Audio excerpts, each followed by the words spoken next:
இல்லம் தேடி கல்வி என்பது தமிழகத்தில் இல்லம் தேடி சாராயம் என்ற நிலைக்கு வந்துவிட்டது என எவிடன்ஸ் அமைப்பின் இயக்குநர் கதிர் விமர்சித்துள்ளார்.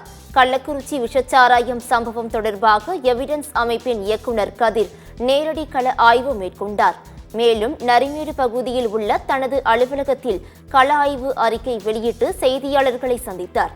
அப்போது பேசிய அவர், கள்ளச்சாராய விற்பனை தொடர்பாக கலந்தாய்வு கூட்டம், கருத்து கேட்பு கூட்டம் நடத்த வேண்டும் என்றும், மதுரை மாவட்டத்தில் மூளைக்கு மூளை கஞ்சா விற்பனை நடைபெறுகிறது எனவும் கூறினார். மேலும் இல்லம் தேடி கல்வி என்பது தமிழகத்தில் இல்லம் தேடி சாராயம் என்ற நிலைக்கு வந்துவிட்டது என விமர்சித்தார். மதுரையில கஞ்சா இல்லாத ஒரு கிராமத்தை நம்ம சொல்ல முடியுமா?